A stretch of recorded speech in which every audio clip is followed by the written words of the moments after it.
लोगों की मृत्यु जहरीली शराब पीने के कारण हो चुकी है। अब तक ऑफिशियल रिकॉर्ड में ये ऐसा दावा कर रहे हैं। और पिछले दिनों हमने देखी घटनाएं, लखनऊ हो, प्रयागराज हो, मुजफ्फरनगर हो, हापुड़ जैसी घटनाएं हो गई हो, और उसके बावजूद बड़े अफसरों पर कोई कार्रवाई नहीं, बड़े मिनिस्टर्स पर कोई एक्शन नहीं।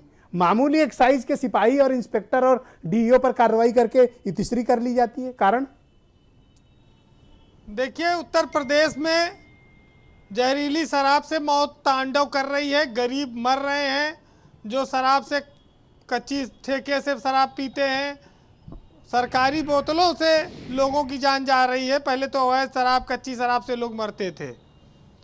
ये बात सही है कि इस एक महीने के अंदर प्रदेश के 3 जिलों में बहुत बड़ी बड़ी घटनाएं हुई हैं।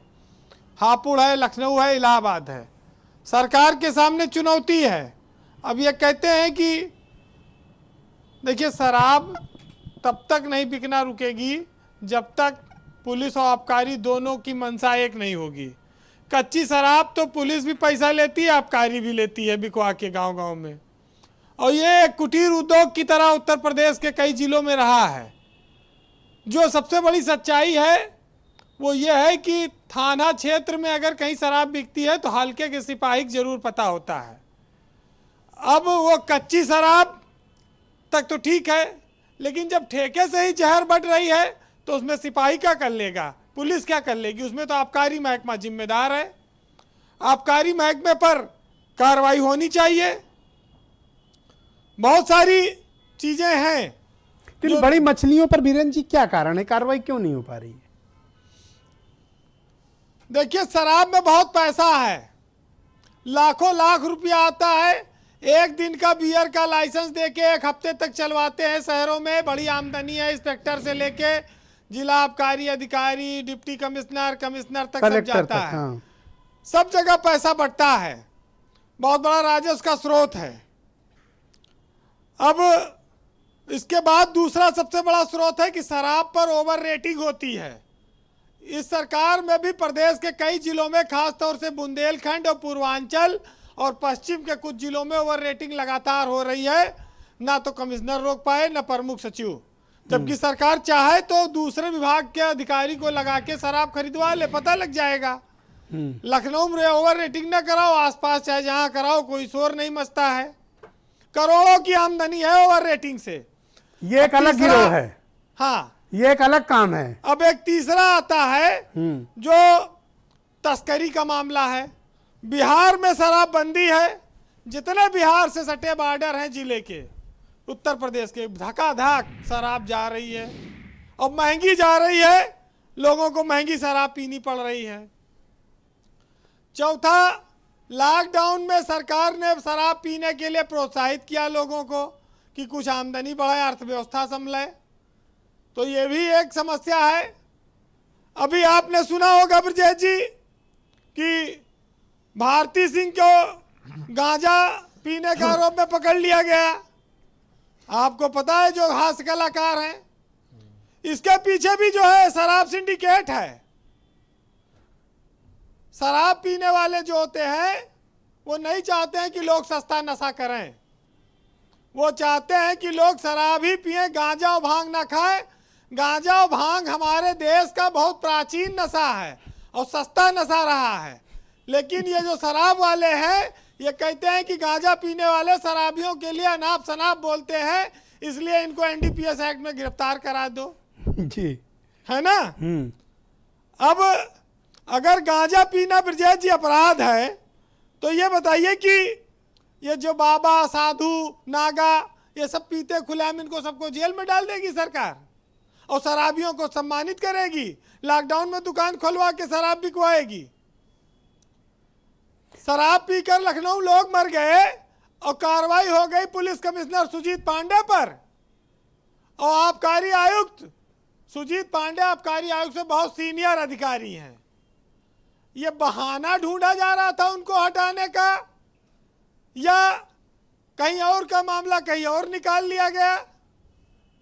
अरे भाई, आबकारी विभाग के ठेके से शराब पीती लोगों ने, कोई अवैध शराब पीने थोड़ी लखनऊ लोग मरे थे। इसमें तो आबकारी इंस्पेक्टर, डीओ को आपने हटाया, तो प्रमुख सचिव और आबकारी आयुक्त की भी तो जिम्मेदारी फिक्स होनी चाहिए। लेकिन नहीं हुई। ब्रजेश जी, भांग खाने वाले को आप जेल में डाल रहे हो, और शराब पीने के लिए आदमी की जेब में 200-400 रुपया हो तब तो शराब पी पाएगा। और यहाँ 5 रुपया भांग का अगर गोली खा लिया तो रात भर मस्त है, 2 दिन तक नशा नहीं उतरता, तो गरीब आदमी गांव का कहाँ से लाएगा रोज इतना पैसा है? और लॉकडाउन में आप करो शराब पियो, बिल्कुल सही। तो ये जी गांजा भांग पीने वालों को बुरी नजर से देखा जाता है, और शराब पीने वाले श्रेष्ठ हो गए। ये सब शराबी और सिंडिकेट और सरकार के अफसर ये सब कराते हैं। ये नहीं चाहते हैं भाई गांजा और भांग पी के आदमी अपनी तमाम इंद्रियों पे साधु संत नियंत्रण रखते हैं, और आप उनको एनडीपीएस में जेल भेज रहे हो। कोई हीरो हीरोइन पी रहा है और शराब पिए, शराब पीने वाले को कुछ नहीं, बाहर खुलवा रहे हो। बड़ी सारी समस्याएं हैं इस देश में जी। लेकिन अब वक्त आ गया है कि इसका भी क्लियरिफिकेशन होना चाहिए। मैं तो इसलिए ये सब बातें कहा ब्रजेश जी कि जिससे कि लोग जाने कि इस देश में क्या है। बिहार में शराबबंदी से उत्तर प्रदेश के शराब माफिया करोड़ों अरबों रुपया कमा रहे हैं। उससे पुलिस की भी आमदनी है, आबकारी की भी आमदनी है। लेकिन जब कार्रवाई की बात आती है तो छोटों के गर्दन पर खाली चलाया जाता है। लखनऊ अकेला कोई जगह नहीं है जहां पर यह पहली घटना हुई है। उत्तर प्रदेश में आए दिन घटनाएं हुई हैं और कार्रवाइयां हुई हैं। ये कहते हैं कि पोंटी चड्ढा नकली शराब पता नहीं कितना बिकवाता है क्या है, लेकिन इतना जरूर है कि कच्ची शराब से मौत होने पर अधिकारी पर कार्रवाई होनी चाहिए, क्योंकि वही जिम्मेदार है। सरकार की बड़ी बदनामी होती है।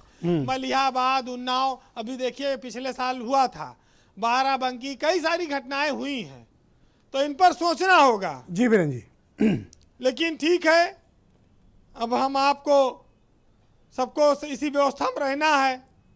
सत्ता में जो दल होता है वो कहता है कि इनकी सरकार में इतना पिया जाता था इसलिए लोग मरते थे, हमारे यहाँ तो कुछ नहीं है। अब कोरोना काल में जिन लोगों ने शराब पिलवाई वहाँ पर उनके ऊपर कोई कार्रवाई नहीं है। लेकिन देखिए, सत्ता में अगर ईमानदारी से काम किया जाए, अफसरों पर कार्रवाई होगी तो निश्चित ही तमाम चीज़ें सही होंगी। लेकिन समस्या यह है कि हमारे यहाँ तो बस हर चीज़ की व्यवस्था दूसरी है। जी चलिए मैं 4 लाइनें कहूँगा, है ना। जी। जब भी गीता में हमारे यहाँ कहा गया है कि जब सत्य की लड़ाई होती है तो सत्य अकेला खड़ा होता है और असत्य की फौज लंबी होती है, लेकिन जो सत्य पर टिका रहता है एक दिन वही जीतता है। दहाड़ती है, चिंघाड़ती है, राजनीति है, गले फाड़ती है, सच को जिंदा गाड़ती है, झूठ के मुर्दे उखाड़ती है, बदलती है पैतरे अक्सर ये, अच्छे अच्छों को पछाड़ती है, और बलवानों को बस ये ताड़ती है, और कमजोरों पर आंख फाड़ती है, और बेगुनाहों को गुनाहगार बना चुपचाप अपना पल्लू झाड़ती है। बहुत बहुत शुक्रिया आपका बीरेन सिंह जी, बहुत बहुत धन्यवाद। समीर सिंह जी के पास चलते हैं। समीर सिंह जी, देखिए प्रथम चरण की डिबेट में यह बात स्पष्ट प्रतीत हुई कि अगर आबकारी विभाग को ठीक कर दिया जाए, इनके भ्रष्ट अफसरों को और इसके सिंडिकेट को अगर तोड़ दिया जाए तो हम एक बड़ी कार्रवाई और निर्णायक कार्रवाई इस पर कर सकते हैं। मैं आपसे जानना चाहता हूं कि उत्तर प्रदेश की सरकार इन पर हाथ डालने से परहेज क्यों कर रही है। दूसरी बात, बड़े अफसरों के खिलाफ कार्रवाई क्यों नहीं हो रही है। उनकी जिम्मेदारी जिस दिन आप फिक्स करेंगे नीचे घटनाएं होना कम हो जाएंगी।